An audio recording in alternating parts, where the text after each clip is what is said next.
a la hora de ver las cosas que te pudieran atraer en un mundo en el cual nosotros nos desenvolvemos. Y algunos de nosotros, yo preguntaba qué es lo que tú necesitas. Algunos me decían, la verdad es que yo lo que necesito son mis papeles. ¿Cómo me gustaría estar al lado de mi madre en una fecha como esta? ¿Cómo me gustaría estar en mi país o poder viajar hasta allá? Algunos me decían, lo único que necesito es un poco de dinero. La verdad es que las cosas han sido difíciles en mi casa en este tiempo. ¿Verdad? Algunos simplemente dicen, yo lo único que necesito es paz, tranquilidad, lo único que necesito es saber que mis hijos están creciendo en un ambiente saludable y lo que en verdad necesito es simplemente tener paz dentro de la casa. Usted no sabe los problemas que nosotros tenemos y las circunstancias que nosotros enfrentamos cada día. ¿Verdad? Algunos jóvenes, alguno de ellos solamente, ¿verdad? Yo le preguntaba qué es lo que necesitas y él me decía, ¿verdad? Solamente me gustaría tener a mi padre una vez más a mi lado, ¿verdad? Me gustaría tener a mi madre, ¿verdad? Me gustaría que mi padre y mi madre estuvieran juntos, porque simplemente ellos se divorciaron hace un tiempo atrás y no saben el dolor que me causaron. Pudiéramos pensar de muchas cosas que nosotros necesitamos. Y pudiéramos ver en la palabra que tiene que ver eso con la Navidad, pero tienen muchas cosas, los sentimientos se involucran, las emociones, ¿verdad?, vienen a nuestra mente, de cosas que vivimos o de las cosas que dejamos de vivir, de esas cosas que enfrentamos siendo niños y que hoy en día son una repercusión de cómo nuestros padres nos educaron. Cuando nosotros vemos el arbolito, algunos de nosotros simplemente pensamos, yo nunca tuve una Navidad, mi padre fue tan duro, de hecho pensaban que era del diablo y cosas de esas. ¿Verdad? Cuando vemos las luces, nunca imaginamos que nosotros deberíamos de tener una Navidad. ¿Verdad? Por eso la Navidad no es tan importante para mí, o por eso simplemente mi corazón está tan duro, porque simplemente no había entendido lo que significaba. Navidad quiere decir nacimiento y Adviento quiere decir preparación para el nacimiento de Jesús. ¿Verdad? Cuando nosotros entonces vemos las circunstancias que se envuelven alrededor de nosotros, de las cosas que hemos padecido o de las cosas que estamos enfrentando y de las circunstancias que estamos viviendo, pudiéramos pensar que nadie más en la vida está enfrentando las cosas que nosotros vivimos. Pero cuando vamos hacia atrás y vemos a un hombre llamado José, un hombre que en verdad estaba enfrentando todo era en contra de él. Él vivía en una situación de inseguridad, en una situación de pobreza y en una situación de opresión. José era una persona que no solamente aunado a todo eso, ¿verdad?, hace un compromiso con una mujer pensando que al lado de esa mujer iba a ser feliz y las cosas iban a cambiar, y tal parece que a los ojos de él, tal parece que las cosas se ponen un poco feas. Tal parece que esta mujer lo ha engañado, tal parece que ha cometido infidelidad y simplemente José no sabe ni qué hacer. Hay muchas dudas y muchas preguntas en su cabeza. Por un momento se ve carpintero y ve la situación de pobreza en la cual está viviendo y se da cuenta que ser carpintero no es lo mejor en un mundo, ¿verdad?, tan influenciado por la ley romana o por los romanos, que simplemente se da cuenta, ¿verdad?, que va a ser difícil sacar adelante a su esposa. Se da cuenta que es un judío en medio de los romanos y que está a la orden y a las expensas de cualquier hombre romano que le diga, muévete hacia un lado, haz lo que yo te digo, ¿verdad? Y sentía la opresión y todas estas cosas que estaban alrededor de él. Juzgando humanamente, pudiéramos pensar que José fue un hombre como cualquiera, pero la palabra nos enseña los rasgos preciosos de lo que José era, de las cosas que él simplemente hizo en favor de una mujer, ¿verdad?, que había desposado y que había traído, o que él quería, unirse en matrimonio juntamente con ella bajo el rito hebreo. ¿Verdad? Necesitamos entender todas estas cosas para poder entender lo que Jesús era. Así que José era un hombre humano, ¿verdad?, que se convirtió en el padre adoptivo de Jesús. Cuando él vivió en Israel, el imperio romano gobernaba. Él no era ciudadano romano, por lo tanto estaba bajo presión. Y básicamente estaba a merced de todo aquel que le dijera lo que tenía que hacer. Aunque era descendiente de David, igual que María, simplemente esas influencias no le servían en este momento. Él simplemente estaba en una situación muy, muy difícil. Pero vamos a ver qué es lo que la palabra de Dios dice en Mateo capítulo 1, versículo 18 al 25, para poder entender lo que José sufrió y para poder entender que nosotros necesitamos en verdad a ese hijo, pero ese hijo no hubiera nacido si no hubiera un hombre que lo defendió. Si no hubiera este hombre de José, ¿verdad?, respaldando y apoyando, ¿verdad?, las situaciones que ya de por sí su vida era difícil. ¿verdad?, tenía que cargar otras cargas que simplemente no estaban previstas. Dice la palabra de Dios, el nacimiento de Jesucristo fue así. Estando desposada María, su madre, con José, antes que se juntasen, se halló que había concebido del Espíritu Santo. José, su marido, como era justo y no quería infamarla, quiso dejarla secretamente. Pensando él en esto, he aquí un ángel del Señor le apareció en sueños y le dijo: José, hijo de David, no temas recibir a María tu mujer, porque lo que en ella es engendrado del Espíritu Santo es. Y dará a luz a un hijo y llamará su nombre Jesús, porque él salvará a su pueblo de sus pecados. Todo esto aconteció para que se cumpliese lo dicho por el Señor por medio del profeta, cuando dijo: he aquí, una virgen concebirá y dará a luz a un hijo, y llamará su nombre Emmanuel, que traducido es Dios con nosotros. Y despertando José del sueño, hizo como el ángel del Señor le había mandado y recibió a su mujer. Pero no la conoció hasta que dio a luz a su hijo primogénito y le puso por nombre Jesús. En los días de José el matrimonio era sumamente respetado. No era simplemente de hoy tengo ganas de dejar el matrimonio, ¿verdad? Y devolver las cosas, la dote o todas estas cosas que se hacían, ¿verdad? Y poder simplemente divorciarnos, o si algo fallaba, simplemente dejar a un lado el matrimonio. No, el matrimonio era para toda la vida. El judío lo entendía, ¿verdad? Entendía tan perfectamente la palabra de Dios que entendía que simplemente había una causa por la cual debía de uno de divorciarse: repudiar a la mujer porque había cometido infidelidad, ¿verdad? O simplemente porque el hombre o la mujer habían muerto. Eran las únicas causas que se encuentran en la ley, ¿verdad? Y que se encuentran en la palabra por la cual un hombre podía dejar a una mujer. Cuando estos hombres, la tradición era así, ¿verdad? Aunque no nos habla de eso en la palabra, sí sabemos por la tradición judía cómo pasaba un matrimonio. De hecho, no se le llamaba matrimonio, se le llamaba el desposorio, ¿verdad? Que era lo que pasaba. Los padres de ambos, ¿verdad?, hacían un compromiso. El hijo iba y le decía: papá, esta mujer me gusta, ¿verdad?, me quisiera casar con ella. Y entonces los padres se encargaban de todo el trámite, iban con los otros padres, hacían un compromiso de que los hijos se casaran. De hecho, desde el momento en que los dos hacían un pacto, pues depositaban una de las señas de que estaban de acuerdo, es que ponían la mano derecha sobre el muslo de la otra persona y simplemente habían adquirido un pacto. Nadie se podía echar para atrás. Esos jóvenes estaban casados desde ese momento. Dice el versículo 1, capítulo 19, dice: José, su marido, ¿verdad? Y todavía, déjeme decirle que José todavía ni tenía relaciones con ella, ni se la había llevado a su casa, pero ya la palabra declaraba que José era su marido, ¿verdad? Pero una de las cosas que estaba pasando es que durante este tiempo el hombre no se podía acercar a la mujer por un año, ¿verdad? No se podía acercar porque la familia alrededor del hombre investigaba si esa mujer en verdad era virgen, si esa mujer no había tenido relaciones con ninguna persona. Por un año entonces, ¿verdad?, a través de ciertas prácticas que son muy extensas de explicar ahora y que no voy a centrar mi atención en eso, ¿verdad?, las mujeres entonces se dedicaban de la otra familia a investigar si esa mujer era virgen, ¿verdad? Entonces durante un año se esperaba para ver si esa mujer no había cometido infidelidad o un hijo pudiera nacer.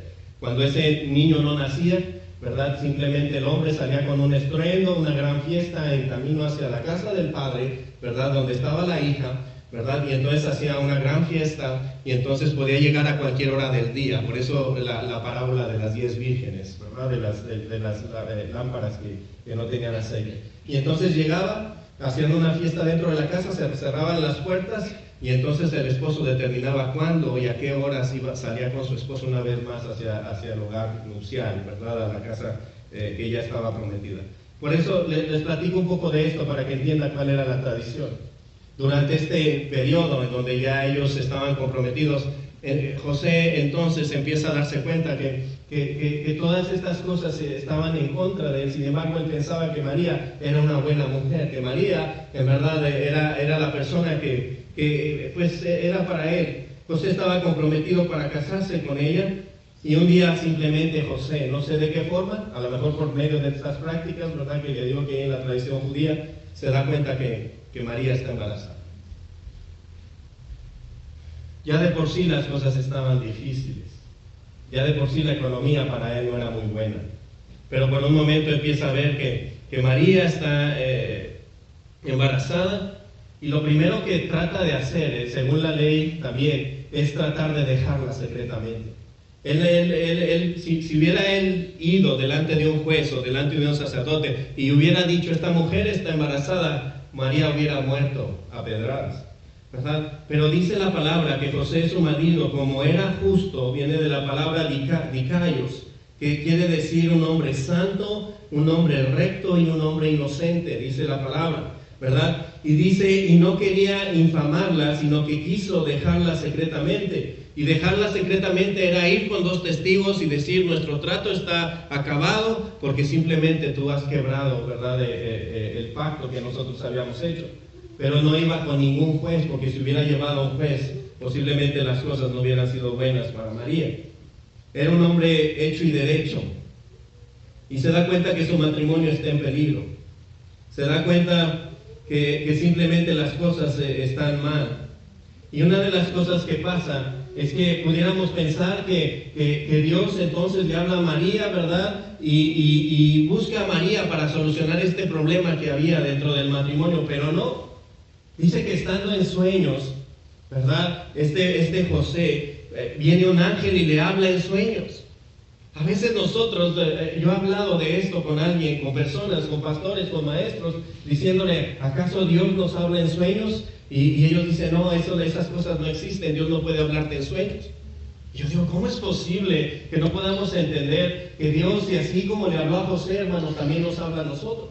Que Dios puede hablarnos a través de un sueño, pero muchas de las veces, una de las cosas que pasa es que nosotros somos como Ananías, que se nos dice, ve y háblale a Pablo y dile que las cosas van a cambiar, ¿verdad? Y que se va a quedar ciego por un tiempo, pero que yo voy a venir a sanarlo.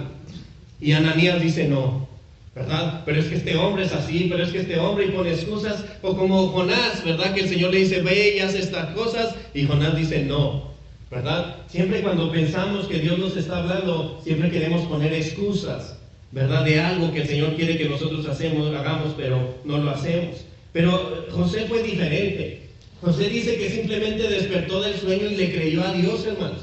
Algo maravilloso, ¿verdad? Este hombre no solamente era justo, este hombre no solamente mostraba misericordia al no tratar de infamar a María, sino también era un hombre que discernía la voz de Dios y que podía entonces captar la voz de Dios y decir, esto es la voluntad del Señor. Yo simplemente, si el ángel en mi sueño me dijo que necesitaba no echarla fuera, porque va a tener un hijo que es del Espíritu Santo, yo voy a hacer lo que el Espíritu Santo me dice. José era un ejemplo para todos nosotros como padres. Cuando el Señor habla, necesitamos poner atención en lo que el Señor dice. El mismo José nos está dando un ejemplo de ser un hombre compasivo. Al darse cuenta de la condición de María, él podría haber causado un gran alboroto, un gran escándalo. Podría haber puesto en desgracia, ¿verdad?, la vida y la familia de María ante la comunidad. Podría haberla expuesto, ¿verdad?, en una forma pública y simplemente matarla. Literalmente merecía morir, ¿verdad? Pero él no quiso hacer eso. Decidió tramitar un divorcio secreto. Antes de que lo hiciera, ya lo sabemos, el ángel viene y le dice que no debe de dejar a María. Hay 3 cosas que la palabra de Dios nos está diciendo a través de esta situación. Una vez más, el Señor utiliza a un hombre, a un varón de Dios, ¿verdad?, para arreglar el problema, para decirle, ¿sabes qué? Tienes que aceptar a María, te respeto a ti como hombre, tú sabes las cosas que tienes que hacer, pero ese niño tiene que nacer. Porque ese niño es obra del Espíritu Santo, es Dios en la tierra, es Emmanuel, Dios con nosotros, ¿verdad? Y una de las cosas, por lo menos 3, que nosotros necesitamos aprender acerca no solamente de José, sino acerca de este Salvador, es que la primera de ellas es que necesitamos un Salvador divino. La primera cosa que necesitamos es un Salvador, hermanos, para nuestras vidas. En verdad, nosotros no podemos salir de la pobreza por nosotros mismos, nosotros no podemos, aunque nos esforcemos con todas nuestras ganas, pudiéramos pensar, yo soy rico, ¿verdad?, gracias a mi capacidad. Sí, pero ¿qué has dejado a través de esa riqueza? ¿Qué has sacrificado o qué le has vendido al diablo por tener todas esas cosas? Nosotros necesitamos un Salvador que nos prometa a nosotros mismos que podemos ser prosperados en todas las cosas, pero principalmente, ¿verdad?, que podamos ser prosperados en nuestra alma. Eso es lo que el Señor quiere en verdad en nuestras vidas. Necesitamos entender que necesitamos no a un hombre que nos saque de nuestros problemas, no al pastor Joel Zamudio, no al sacerdote tal o cual. Necesitamos a un Salvador, hermanos, divino. Necesitamos al poder del Espíritu Santo en nosotros que nos diga y nos enseñe hacia dónde debemos de caminar.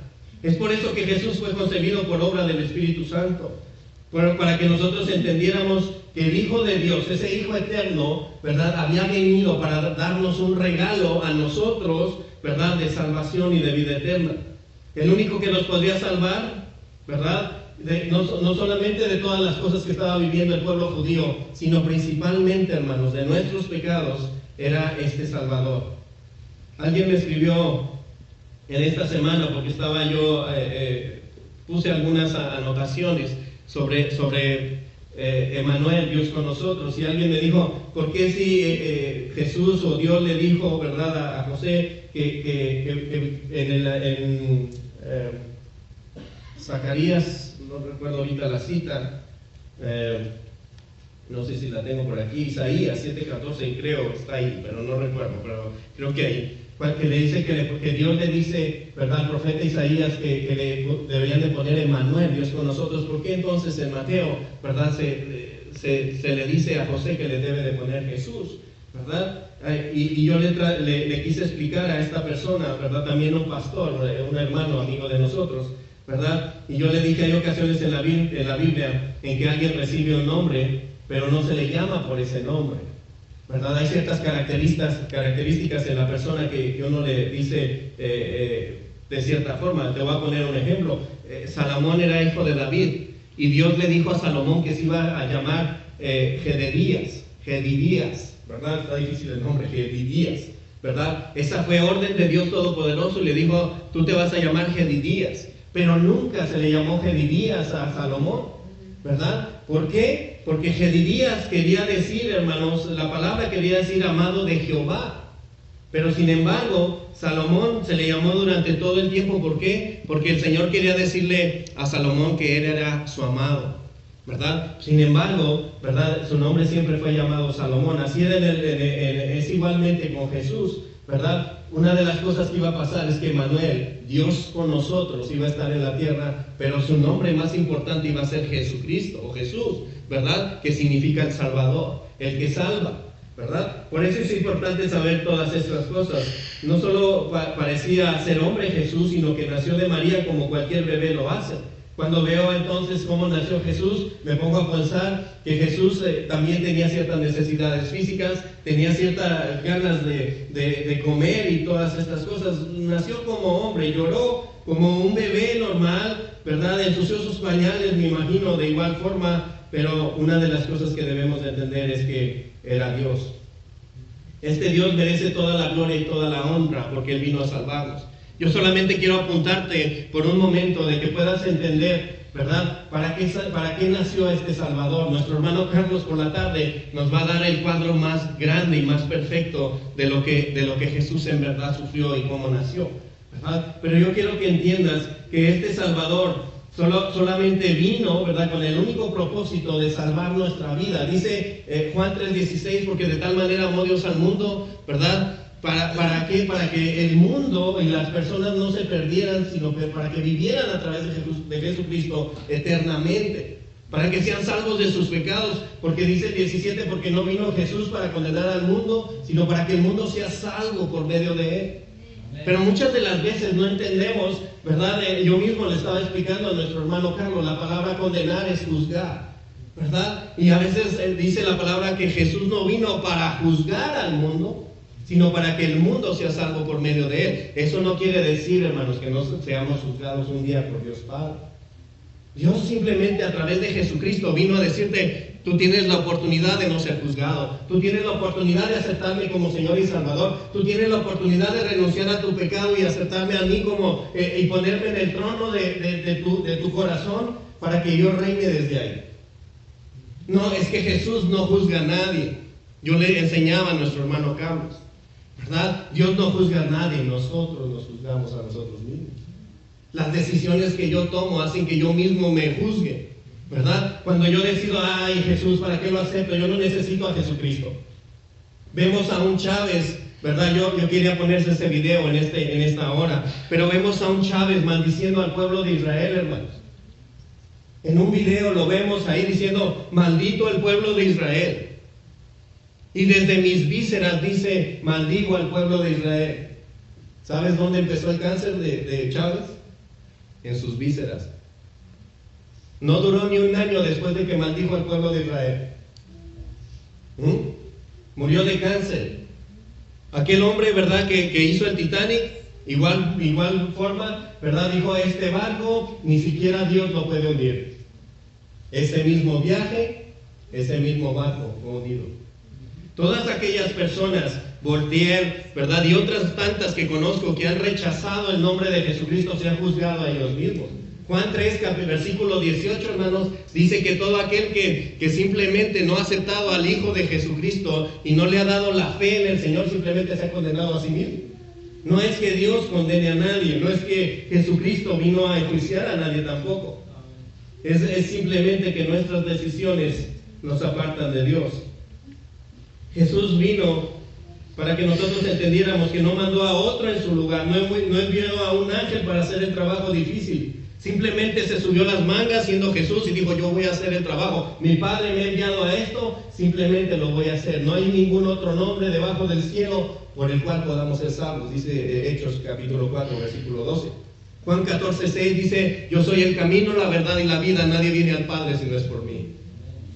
No es a través de Jesucristo, no es a través del sacerdote, no es a través de 3 Padres Nuestros y una Ave María que tú vas a ser salvo. Es solamente a través de Jesucristo. La segunda cosa que descubrimos acerca de nuestro Salvador es la clase de salvación que necesitamos. En realidad es algo un poco sorprendente. Cuando el ángel le habló a José para decirle que lo pusiera como nombre, o que le pusiera como nombre al bebé Jesús, le dio la razón por qué él salvaría a su pueblo. Porque dice, el nombre Jesús significa Jehová salva. Uno pudiera pensar, pues, ¿de qué me ha venido a salvar?